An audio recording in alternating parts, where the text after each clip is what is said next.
Hello friends, welcome back to my YouTube channel the Vani classes.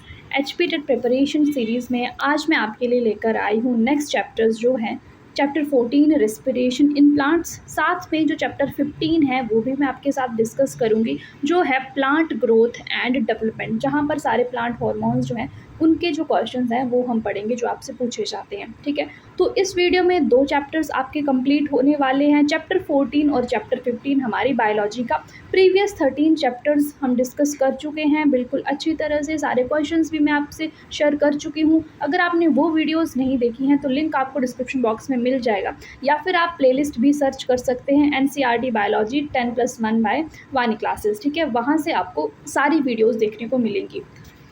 Video शुरू करने से पहले अगर आपने अभी तक भी चैनल को सब्सक्राइब नहीं किया है तो आप सब्सक्राइब कर सकते हैं। टेलीग्राम में भी जुड़ सकते हैं और इंस्टाग्राम में भी DM कर सकते हैं अगर आपको कोई क्वेश्चन पूछना है तो। चलिए शुरू करेंगे हमारे चैप्टर से, जो है रेस्पिरेशन इन प्लांट्स। सबसे पहले रेस्पिरेशन का मतलब समझेंगे, फिर आगे चैप्टर कंटिन्यू करेंगे।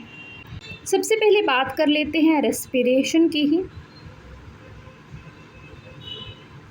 रेस्पिरेशन और ब्रीदिंग अलग है ना। ब्रीदिंग में क्या होता है, हम इनहेल करते हैं ऑक्सीजन और CO2 हम एक्सहेल करते हैं, तो वो ब्रीदिंग है। रेस्पिरेशन में क्या होता है, जो हमारा डाइजेस्टेड फूड पार्टिकल्स है, यानी कि हमारे पास ग्लूकोज बना, अब ये जो ग्लूकोज है उसका ब्रेक डाउन होगा और फिर वहाँ से हमें एनर्जी मिलेगी, क्योंकि ये जो एनर्जी है ये हर सेल को चाहिए अपने फंक्शन परफॉर्म करने के लिए। तो रेस्पिरेशन से हमें जो ATPs हैं वो मिलते हैं। आगे हम प्रोसेस पढ़ेंगे, जैसे ग्लाइकोलिसिस हम पढ़ेंगे, क्रेब्स साइकिल हम पढ़ेंगे, तो हम वहाँ पर देखेंगे कि ATP किस तरह से प्रोड्यूस हो रहे हैं। तो वो क्या है, वो रेस्पिरेशन है। जैसे सिंपल भाषा में हम देख सकते हैं ऐसे कि ग्लूकोज मॉलिक्यूल है, ये हमने पिछले वीडियो में C3C4 साइकिल देखा था, तो हमने वहाँ पे देखा एंड प्रोडक्ट उसका है ग्लूकोज। अब ये जो ग्लूकोज है इसकी होगी ऑक्सीडेशन। वेरियस स्टेप्स हैं जो हम आगे पढ़ेंगे, बस ये सिंपल सा रिएक्शन है आपको समझाने के लिए। और हमें मिलेगी ऑक्सीजन, वाटर मॉलिक्यूल मिलेंगे और साथ में मिलेंगे ATP। अब ये जो ATP हैं यही हमें एनर्जी प्रोवाइड करेंगे। ठीक है, जितनी भी सेल्स हैं उनके फंक्शन के लिए ये एनर्जी प्रोवाइड करेंगे। क्लियर होगी बात। फोटोसिंथेसिस सबसे पहले हमने पढ़ लिया कि जो लाइट एनर्जी है वो केमिकल एनर्जी में कन्वर्ट होगी। रेस्पिरेशन अभी हमने समझ लिया कि जो डाइजेस्टेड फूड पार्टिकल है, जैसे हमारा ग्लूकोज है, इसकी ऑक्सीडेशन हो रही है और फिर हमारे पास ATP जो है यानी कि जो एनर्जी है वो प्रोड्यूस हो रही है। और ये जो एनर्जी है ये सिर्फ एक स्टेप में नहीं प्रोड्यूस होती, इसके लिए बहुत सारे स्टेप्स होते हैं। जैसे हम ग्लाइकोलिसिस के 10 स्टेप्स देखेंगे, उसके बाद हम क्रेब्स साइकिल के देखेंगे, उसके बाद हम ETC पढ़ेंगे। तो एक सिंगल स्टेप में, जैसे ये जो मैंने आपको एक सिंगल सा रिएक्शन दिखा दिया, इस एक सिंगल रिएक्शन में जो एनर्जी है वो हमें नहीं मिलती है, इसके लिए बहुत सारे स्टेप्स हैं। अब देख लेते हैं, एक बार हम ग्लाइकोलिसिस देख लेंगे, ठीक है, क्रेब्स साइकिल देख लेंगे और फर्मेंटेशन देख लेंगे, क्योंकि ये इंपॉर्टेंट है। फिर आगे जितने भी क्वेश्चंस हैं ये आपके वहीं से ही बनेंगे। ये है हमारे पास ग्लाइकोलिसिस। इसके बारे में कुछ इंपॉर्टेंट फैक्टर्स पढ़ेंगे।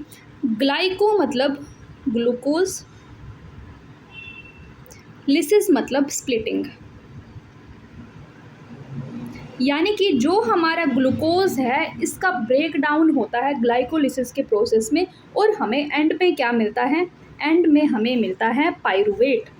क्या मिलता है ग्लूकोज की स्प्लिटिंग के बाद, पाइरूवेट, या फिर इसको हम पाइरुविक एसिड भी बोलते हैं। अब ये जो पूरा ग्लाइकोलिसिस का प्रोसेस है ये कहाँ पर होता है, हमारी सेल में। ये हमें देखने को मिलता है साइटोप्लाज्म में। जो हमारी सेल होती है उसके साइटोप्लाज्म में जो ग्लाइकोलिसिस का प्रोसेस है ये हमें देखने को मिलता है। और ये प्रोसेस है, ये किसने दिया था, ये प्रोसेस दिया था 3 साइंटिस्ट ने, जिनका नाम है एम्बेडन, मेयरहोफ और परनास। ठीक है, और इन तीनों के नाम पर ही इस पाथवे को EMP पाथवे के नाम से भी जानते हैं। EMP pathway, Embden, Meyerhof, Parnas pathway. ठीक है, ये चारों चीज़ें हैं जहाँ से क्वेश्चन आपको पूछते हैं, इसलिए मैंने आपको ये बता दिया। और ये जो ग्लाइकोलिसिस का प्रोसेस है ये यूनिवर्सल पाथवे है, चाहे एरोबिक रेस्पिरेशन हो चाहे एनारोबिक प्रोसेस हो, जो ग्लाइकोलिसिस का प्रोसेस है ये होगा ही होगा। इतनी सी बात क्लियर हो गई। अब देखो कुछ इंपॉर्टेंट चीज़ें, ग्लाइकोलिसिस का पूरा प्रोसेस आपने पढ़ा ही हुआ है, बस मैं आपको बताऊंगी कि एटीपी कहाँ पर कितने प्रोड्यूस हो रहे हैं या फिर कितने कंज्यूम हो रहे हैं। जैसे हमारा फर्स्ट स्टेप है जहाँ पर ग्लूकोज से ग्लूकोज 6 फॉस्फेट बना in the presence of enzyme hexokinase या फिर ग्लूकोकाइनेज। यहाँ पर एटीपी से एडीपी बन रहा है, एडिनोसिन ट्राइफॉस्फेट से एडिनोसिन डाइफॉस्फेट, यानी कि एक एटीपी हमारा यहाँ पर यूज़ हो गया। सेम वैसे ही फ्रक्टोज 6 फॉस्फेट से जब फ्रक्टोज 1,6 बिसफॉस्फेट बन रहा है तब भी हमारा एक एटीपी यूज़ हो रहा है, यानी कि यहाँ पर हमारे 2 एटीपी जो हैं वो यूज़ हो गए, हमें लॉस हो गया 2 एटीपीज़ का। अब नीचे देखेंगे, ये जो प्रोसेस है ये 2 बार चलता है। हमारे पास यहाँ पर 2 कंपाउंड बनते हैं, डाईहाइड्रोक्सी एसीटोन फॉस्फेट और ग्लिसरॉल्डिहाइड 3 फॉस्फेट। इस प्रोसेस में NAD से NADH बन रहा है और नेक्स्ट स्टेप में यहाँ पर ADP से ATP, यानी कि हमें एक ATP का गेन हुआ है, नीचे भी हमें एक ATP का गेन हुआ है। अगर हम बात करें नेट गेन की, नेट गेन की ग्लाइकोलिसिस के प्रोसेस में, तो हमें कितना गेन हुआ, कितना लॉस हुआ। अब ये प्रोसेस है 2 बार चलता है ना, ये जो प्रोसेस है नीचे वाला ये 2 बार चलता है, तो इसीलिए 1 + 1 2 और नीचे भी 2, ठीक है, यानी कि 4 ATP गेन हो रहे हैं, 2 यहाँ पर यूज़ हो रहे हैं, तो नेट गेन है हमारा 2। कितना है नेट गेन पूछा जाए तो 2 है। बट ये जो हमारे पास NADH बना, ये जब जाता है ETS में, जब NADH ETS में जाता है तो ये हमें 3 ATP देता है, एक NADH हमें 3 ATP देता है। तो यहाँ पर साइकिल 2 बार चल रहा है तो 6 ATPs हमें मिलेंगे अगर NADH ETS में गया तो, विच मीन्स 6 + 2 8 ATPs बनते हैं ग्लाइकोलिसिस से, अगर हमारा NADH जो है वो ETS में गया। बट नेट गेन की पूछा जाए तो 2 ATPs हमें इस वक्त बन रहे हैं, ठीक है। NADH से तो हमें ATP तब मिलेंगे जब ये ETS में जाएगा। तो ये कुछ इंपॉर्टेंट चीज़ें हैं जो ग्लाइकोलिसिस के बारे में आपको पता होनी चाहिए। अब इसका एंड प्रोडक्ट क्या है हमारे पास, पायरुवेट है, जिसको पायरुविक एसिड भी बोलते हैं। अब ये जो पायरुवेट है ये आगे स्टेप में जाएगा, जिसको हम फर्मेंटेशन बोलते हैं। फर्मेंटेशन क्या है, fermentation is the incomplete oxidation of glucose. अब यहाँ तक तो ये जो पूरा प्रोसेस है, ग्लूकोज से लेकर पेप से लेकर पायरुविक एसिड तक, ये हमारा ग्लाइकोलिसिस ही है, ठीक है। मान लिया यहाँ पर पायरुविक एसिड जो है यानी कि पायरुवेट है हमारा, वो बन गया ग्लाइकोलिसिस के बाद। अब जब ऑक्सीजन प्रेजेंट नहीं है, क्या है, ऑक्सीजन प्रेजेंट नहीं है, तो जो हमारा पायरुवेट है वो कन्वर्ट हो जाएगा लैक्टिक एसिड में in the presence of enzyme lactate dehydrogenase. Clear होगी बात। या फिर पायरुवेट कन्वर्ट हो सकता है in the presence of enzyme pyruvate D carboxylase या फिर अल्कोहल डीहाइड्रोजिनेज, तब बनेगा इथेनॉल और कार्बन डाइऑक्साइड हमारे पास यहाँ पर निकलेगा। क्लियर होगी बात। यानी कि जो पायरुविक एसिड है उसका जो फेट है वो डिपेंड करेगा कि ऑक्सीजन अवेलेबल है या नहीं है। अब ये जो कंडीशन है ये तब आती है जब ऑक्सीजन की अवेलेबिलिटी नहीं होती है। क्लियर होगी बात। अगर ऑक्सीजन की अवेलेबिलिटी होगी तब जो हमारा पायरुविक एसिड है ये कन्वर्ट हो जाता है एसिटाइल को एंजाइम ए में और वो एंटर करता है फिर आगे क्रेब्स साइकिल, जो हम नेक्स्ट स्लाइड में पढ़ेंगे। इतना क्लियर हो गया। और ये वही लैक्टिक एसिड है जब हम एक्सेसिव एक्सरसाइज कर लेते हैं तो हमारी मसल में बिल्डअप हो जाती है, जिसकी वजह से हमें जो क्रैम्प्स हैं वो महसूस होते हैं। यहाँ से भी प्रश्न आता है, ठीक होगी बात। तब ग्लूकोज से हमारे पास पायरुविक एसिड यहाँ तक बन गया था, ठीक है। ग्लाइकोलिसिस के प्रोसेस से पायरुविक एसिड हमारे पास बन गया। अब को एंजाइम ए आएगा, NAD से NADH बनेगा in the presence of enzyme pyruvate dehydrogenase, ठीक है। CO2 यहाँ से निकल जाएगी क्योंकि जो पायरुवेट था हमारा ये कितने कार्बन का था, ये है हमारे पास 3 कार्बन का कंपाउंड। एक कार्बन निकल गई, 2 कार्बन का कंपाउंड बनेगा हमारे पास एसिटाइल को एंजाइम ए इसके साथ बाइंड कर जाएगा, ठीक है। अब हमारे पास क्या बन गया, एसिटाइल को एंजाइम ए बन गया और ये एसिटाइल को एंजाइम ए जो है ये हमारा क्रेब्स साइकिल में एंटर करेगा। और ये जो प्रोसेस है इसको हम बोलते हैं लिंक रिएक्शन। क्या बोलते हैं इसको, हम बोलते हैं लिंक रिएक्शन या फिर ऑक्सीडेटिव डीकार्बोक्सिलेशन, ऑक्सीडेटिव डीकार्बोक्सिलेशन, क्योंकि यहाँ से जो कार्बन डाइऑक्साइड है वो निकल रही है। और यहाँ पर कुछ मिनरल्स भी प्रेजेंट होते हैं, जैसे Mg2+। अगर आपसे पूछा जाए कभी तो जो मैग्नीशियम आयन है वो यहाँ पर प्रेजेंट होते हैं, ठीक है। और एंजाइम बता दिया मैंने, पायरुवेट डिहाइड्रोजनेज। अब ये जो एसिटाइल को एंजाइम है क्रेब्स साइकिल में एंटर करेगा, तो क्रेब्स साइकिल पढ़ते हैं। ये रही हमारी क्रेब्स साइकिल। जो क्रेब्स साइकिल है इसको किसने दिया था? इसको दिया था सर हैंस क्रैब ने, हैंस क्रैब ने। तो उन्हीं के नाम से इसका नाम रखा गया क्रेब्स साइकिल। क्लियर होगी बात। अब ये जो क्रेब्स साइकिल है ये हमें सेल में कहाँ देखने को मिलती है? जो हमारा माइटोकॉन्ड्रिया होता है, हमें पता है माइटोकॉन्ड्रिया कैसा स्ट्रक्चर है उसका। माइटोकॉन्ड्रिया का स्ट्रक्चर कुछ इस तरह से है, ये बाहर वाली मेम्ब्रेन है, ये अंदर वाली मेम्ब्रेन है, और बीच में है मैट्रिक्स। तो मैट्रिक्स में जो माइटोकॉन्ड्रिया की मैट्रिक्स होती है, यहाँ पर जो क्रेब्स साइकिल है वो चलता है पूरा। और इस साइकिल को हम TCA साइकिल भी बोलते हैं, TCA साइकिल भी बोलते हैं, यानी कि try carboxylic acid cycle. 3 carboxylic acid इस साइकिल में बनते हैं। और सिट्रिक एसिड साइकिल भी बोलते हैं, सिट्रिक एसिड साइकिल भी बोलते हैं, क्योंकि जो फर्स्ट प्रोडक्ट होता है वो सिट्रिक एसिड होता है इस साइकिल का, ठीक है। सिट्रेट यानी कि हमारा सिट्रिक एसिड ये फर्स्ट प्रोडक्ट है, इसलिए उसको सिट्रिक एसिड साइकिल भी बोलते हैं। अब ये साइकिल आप सबने देखा हुआ है, ये हम बात करेंगे ATPs के बारे में ही, क्योंकि हमसे नेट गेन ATP का पूछा जाता है। TCA साइकिल में कितने NADH, हम NADH काउंट करेंगे पहले, 1 2 3 NAD, यानी कि एक NADH हमें ETS में जाकर कितने ATP देता है? एक NADH हमें देता है, यहाँ पे लिख दूँ क्या? हाँ ऐसे लिख देती हूँ। एक NADH हमें देता है 3 ATP जब ये आगे ETS में जाता है। फिर है हमारे पास FAD, ओके। FADH जो है ये हमें देता है 2 ATP जब ये जाता है आगे ETS में। तो और GTP जो है ये बराबर ही हैं, तो GTP हमें 1 ATP देता है। तो ये तो बात होगी कि एक पायरुवेट का ब्रेकडाउन। अब हमारे पास 2 पायरुवेट बने थे ग्लाइकोलिसिस के एंड में, तो दोनों का ब्रेकडाउन होने के बाद हमारे पास 6 NADPH बनेंगे, ठीक है, क्योंकि एक साइकिल में 3 तो 2 साइकिल में 6 बार। FADH हमारे पास 2 और 2 ही GTP यानी कि ATP जो है वो प्रोड्यूस होंगे। अब जब ये सारे जाते हैं ETS में, ठीक है, अब जब ये जाते हैं ETS में, यहाँ पर मैं लिख देती हूँ आपके लिए, हमारे पास 6 NADH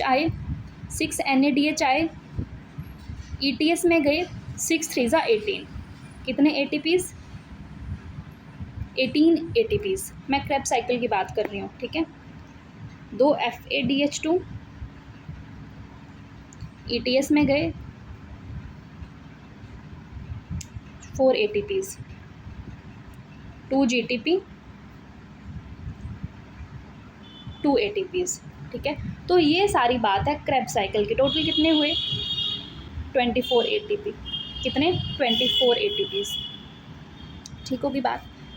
ग्लाइकोलिसिस का हमने काउंट कर लिया था ETS के बाद, ठीक है। ग्लाइकोलिसिस का हमने काउंट कर लिया था, कितने आए थे वहाँ पर? 8 ATPs, ठीक होगी बात। 2 नेट और फिर 2 NADP के 6। और जो हमारा बीच में लिंक रिएक्शन था, ठीक है, वहाँ पर भी 2 NADH यानी कि 6 ATPs। अब टोटल कर लो, 24 ये, 8 ये और 6 ये, टोटल ATPs कितने हो गए हमारे? टोटल जो नेट गेन है कंप्लीट ग्लूकोज मॉलिक्यूल का जो ऑक्सीडेशन होता है उससे हमें मिलते हैं 38 ATPs। कितने मिलते हैं? 38 ATPs। आप खुद भी काउंट करके देख लेना, तब आपको ये चीज़ ज़्यादा क्लियर हो जाएगी, ठीक है। ये मैंने आपको काउंट करके बता दी क्योंकि यहाँ से क्वेश्चन आपको पूछा जाता है। चलो क्लियर होगी बात। और थोड़ा सा ETS देख लेते हैं, मैं बता देती हूँ कि ETS होता कहाँ पर है और यहाँ से क्वेश्चन क्या क्या पूछे जाते हैं। तो जो हमारा ETS है ये है हमारा माइटोकॉन्ड्रिया, बाहर वाली मेम्ब्रेन और अंदर वाली मेम्ब्रेन। ये जो अंदर वाली मेम्ब्रेन है, यहाँ पर हमें देखने को मिलता है ETS। ये लिखा भी है इंटर माइटोकॉन्ड्रियल मेम्ब्रेन, जो हमारी इनर माइटोकॉन्ड्रियल मेम्ब्रेन होती है, यहाँ पर हमें देखने को मिलता है ETS, इलेक्ट्रॉन ट्रांसपोर्ट सिस्टम। यहाँ पर 5 कॉम्प्लेक्स होते हैं, ये है कॉम्प्लेक्स 1, कॉम्प्लेक्स 2, कॉम्प्लेक्स 3, कॉम्प्लेक्स 4 और कॉम्प्लेक्स 5। यहाँ से क्वेश्चन ये पूछा जाता है कि जो फाइनल हाइड्रोजन एक्सेप्टर है वो कौन है। तो फाइनल हाइड्रोजन एक्सेप्टर होता है हमारा ऑक्सीजन मॉलिक्यूल। ये देखो, ये जितने भी हाइड्रोजन आए इनको एक्सेप्ट किया ऑक्सीजन ने, ठीक है, और बना दिया पानी। तो ये होता है हमारा फाइनल हाइड्रोजन एक्सेप्टर। ये क्वेश्चन जो है ये आपसे पूछा जाता है। कभी डिटेल में आपको ये सारे साइकिल्स करवाऊंगी, बट अभी एग्ज़ाम पॉइंट ऑफ व्यू से मैं इतना ही समझा रही हूँ आपको कि जो हमारा फाइनल हाइड्रोजन एक्सेप्टर होता है वो होता है हमारा ऑक्सीजन, और यहाँ से क्वेश्चन आपसे पूछा जाता है। और एंड प्रोडक्ट क्या बना हमारे पास यहाँ, ATP और ऑक्सीजन, क्योंकि ये जो वाटर मॉलिक्यूल है ये भी ब्रेक हो जाएंगे हाइड्रोजन और ऑक्सीजन में, तो एंड प्रोडक्ट हमारे पास ATP और ऑक्सीजन। ठीक होगी बात। चलिए अब वापस चलते हैं अपने क्वेश्चंस पर। पहला क्वेश्चन था हमारा, the anaerobic breakdown of pyruvate in human muscle produces anaerobic. यहाँ पर ऑक्सीजन प्रेजेंट नहीं है। ह्यूमन मसल में क्या प्रोड्यूस करता है, ये लैक्टिक एसिड प्रोड्यूस करता है। ये क्वेश्चन बहुत रिपीटेड है, हर बार लगभग आपसे पूछा ही गया है टेट में। Respiratory quotient when fats are used in respiration is. अब ये भी इंपॉर्टेंट क्वेश्चन है, जो रेस्पिरेटरी क्वोशंट है होता क्या है respiratory quotient, it is the ratio of the volume of CO2 evolve. क्या है रेस्पिरेटरी क्वोशंट, क्या है, number of CO2 evolve, ratio है कि कितने CO2 मॉलिक्यूल्स इवॉल्व हुए और कितने ऑक्सीजन मॉलिक्यूल्स जो हैं वो कंज्यूम हुए, इनकी रेशो है ये। फैट्स के लिए ये जो रेशो है ये है 0.7। कितनी है, 0.7, यानी कि लेस देन 1.0। ये जो रेस्पिरेटरी क्वोशंट है कार्बोहाइड्रेट्स के लिए है ये 1, कार्बोहाइड्रेट्स के लिए है 1.0, जबकि प्रोटीन्स के लिए है 0.9, और फैट्स तो बता ही दिया ना, फैट्स है 0.7। तो यहाँ से क्वेश्चन आपको एक देखने को मिल सकता है, 1 नंबर का। चलो अगला प्रश्न देखेंगे, break down of glucose to pyruvic acid. जब ग्लूकोज पायरुविक एसिड में टूटता है, ग्लाइकोलिसिस के प्रोसेस से टूटता है, यानी कि एक ग्लूकोज मॉलिक्यूल 2 पायरुविक एसिड हमें देता है। Final electron acceptor in ETS, अभी मैंने बताया ऑक्सीजन है हमारे पास। During excessive exercise we get cramps in legs due to accumulation of. देखो कितनी बार क्वेश्चन पूछा गया है, टेट जून 23, 24 और दिसंबर 23 में भी पूछा गया है, लैक्टिक एसिड की वजह से। RQ ऑफ प्रोटीन अभी पढ़ा, कितना है, 0.9 है। ग्लाइकोलिसिस अकर्स इन, अब ये क्वेश्चन आपके लिए इसका आंसर आप देंगे, अभी हमने पीछे पढ़ लिया है। आप मुझे कमेंट सेक्शन में कमेंट करके बताएंगे कि जो ग्लाइकोलिसिस का प्रोसेस है कहाँ पर हमें देखने को मिलता है हमारी सेल में। चलो, TCA cycle is named after. TCA cycle का दूसरा नाम है क्रेब्स साइकिल, तो हेंस क्रेब के नाम पर इसका नाम रखा गया Krebs cycle. Energy released by oxidising glucose in aerobic respiration. अब कितनी एनर्जी रिलीज़ होती है, एनर्जी रिलीज़ होती है लगभग 2900 किलो जूल, ठीक है, तो ये इसके करीब है, ये आंसर सही होगा इसका, option D. And product of oxidative phosphorylation is, and product क्या था, एंड प्रोडक्ट था मैंने बताया ATP और oxygen. Synthesis of 1 glucose molecule requires how many reduced NADP molecules. अब ये जो क्वेश्चन था ये पिछले चैप्टर से था, पर वहाँ से स्किप हो गया, इसलिए मैंने यहाँ पर ऐड कर दिया कि एक ग्लूकोज के मॉलिक्यूल को सिंथेसाइज करने के लिए हमें कितने NADP मॉलिक्यूल्स चाहिए। तो कल ही हमने पढ़ा था कि जो हमारा केल्विन साइकिल होता है वहाँ पर हमारा ग्लूकोज मॉलिक्यूल जो है वो बनता है, तो हमें जो साइकिल है वो 6 बार चलाना पड़ता है, और एक साइकिल में हमें 2 NADP जो हैं वो यूज़ करने पड़ते हैं। तो साइकिल 6 बार चलेगा और एक साइकिल में 2 NADP यूज़ होंगे, तो यानी कि हमारे पास टोटल जो 12 NADP मॉलिक्यूल जो हैं उनकी ज़रूरत होती है एक ग्लूकोज के मॉलिक्यूल को सिंथेसाइज करने की। जबकि कितने ATPs चाहिए होते हैं, ATPs हमें चाहिए होते हैं 18, क्योंकि एक साइकिल में जो 3 ATPs जो हैं वो यूज़ हो जाते हैं। तो साइकिल 6 बार चलेगा, तो 6 × 3 18, क्लियर होगी वो बात यहाँ से भी। Energy currency of the cell, ATP, adenosine triphosphate.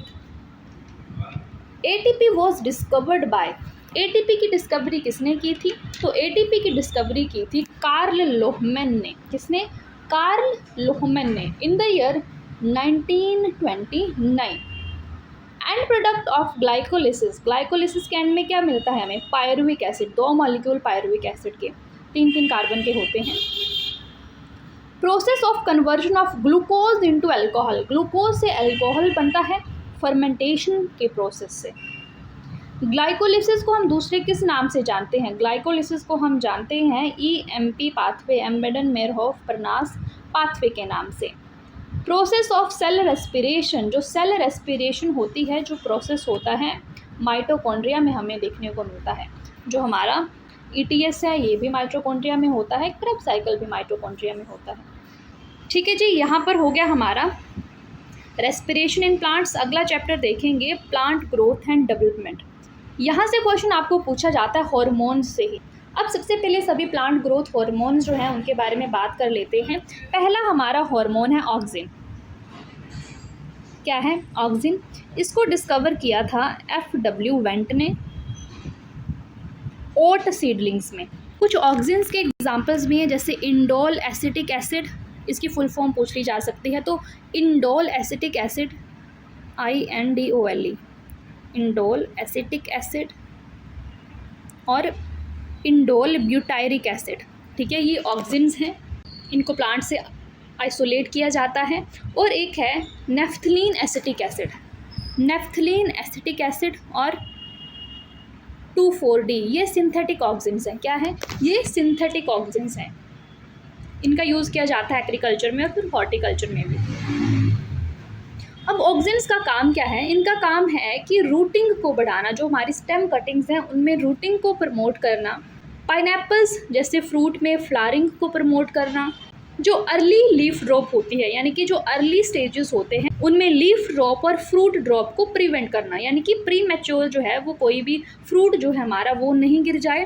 But जो ओल्डर मैच्योर लीव्स होती हैं उनमें एब्सिशन को बढ़ा देता है, यानी कि उनकी लीव्स जल्दी गिरा देता है, जबकि जो इमैच्योर लीव्स होती हैं उनमें लीफ ड्रॉप को प्रिवेंट करता है ये। साथ में ये पार्थिनोकार्पी को भी इंड्यूस करता है, जैसे हमारे जो टोमेटोज़ हैं उनमें। पार्थिनोकार्पी हमने पढ़ा था स्टार्टिंग के चैप्टर्स में कि यहाँ पर फ्रूट विदाउट फर्टिलाइजेशन ग्रो करते हैं, यानी कि ऐसे फ्रूट्स बनेंगे जो सीडलेस होंगे। हर्बिसाइड में भी इनका यूज़ किया जाता है, जैसे जो 2,4-D है। क्लियर होगी बात। दूसरा हार्मोन पढ़ेंगे। दूसरे हार्मोन का नाम है हमारे पास जिब्रेलिक एसिड, GA से भी लिख सकते हैं, जिब्रेलिन्स भी इसको बोलते हैं।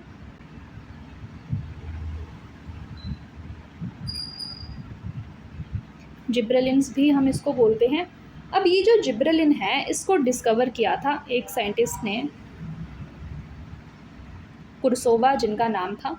इसको आइसोलेट किया गया एक फंगी से, एक फंगी से। फंगी का नाम जिब्रेला फ्यूजिकोराई। ठीक है, और ये जो फंगी थी ये डिजीज़ कॉज करती थी बेकाने डिजीज़, या फिर जिसको फूलिश सीडलिंग डिजीज़ के नाम से भी जाना जाता था। तो यहाँ से इस जिब्रेलिन जो है इसको एक्सट्रैक्ट किया गया और ये एसिडिक हार्मोन है, और इसी के नाम से जिब्रेला फ्यूजिकोराई के नाम से ही इसका नाम रखा गया जिब्रेलिन्स। क्लियर होगी बात। और जितने भी जिब्रेलिन्स हैं ये सारे एसिडिक होते हैं, इसलिए इसके नाम में ही जिब्रेलिक एसिड है। काम क्या क्या है इनका?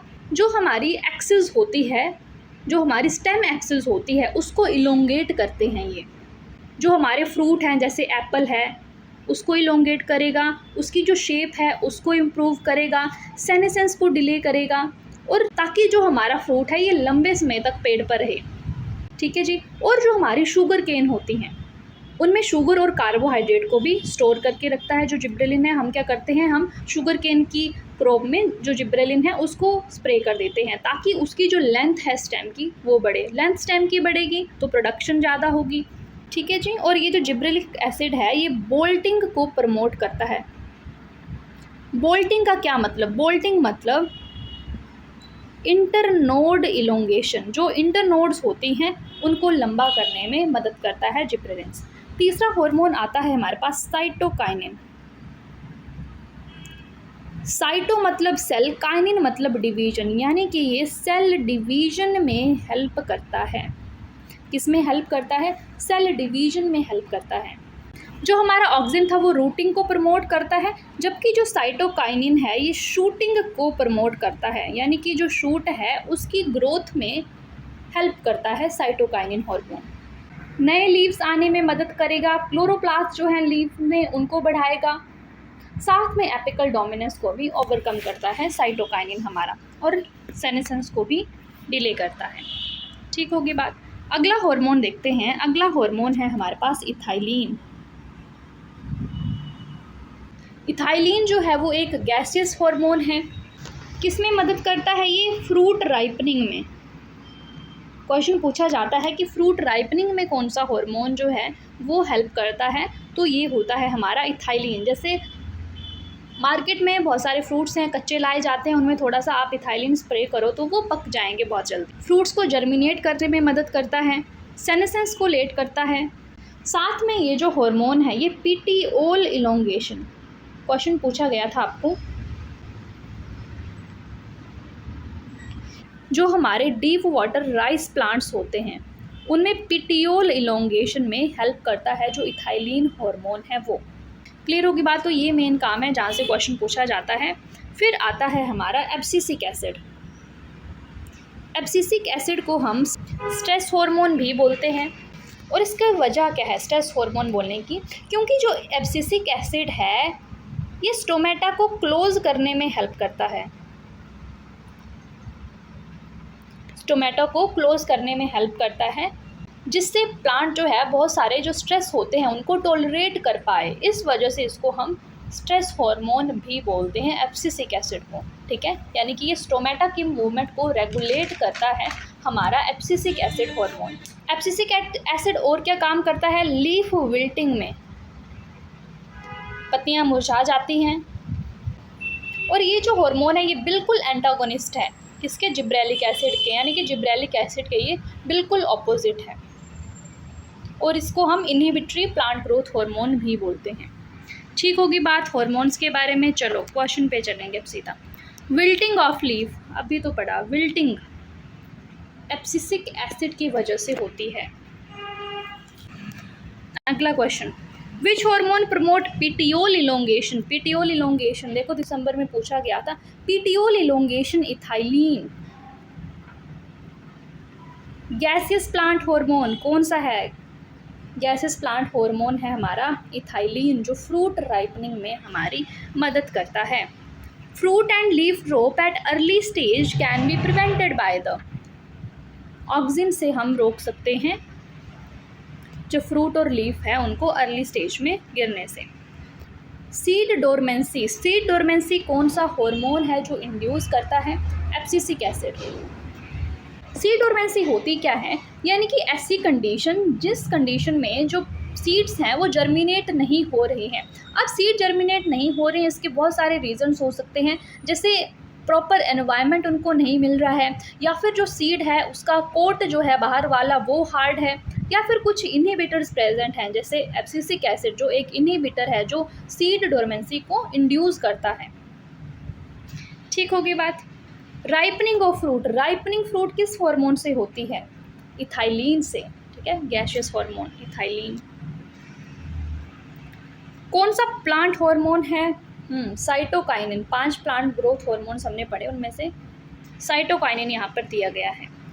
शुगर प्रोडक्शन के लिए शुगर केन में हम क्या स्प्रे करते हैं? हम स्प्रे करते हैं जिब्रेलिन स्प्रे करते हैं हम।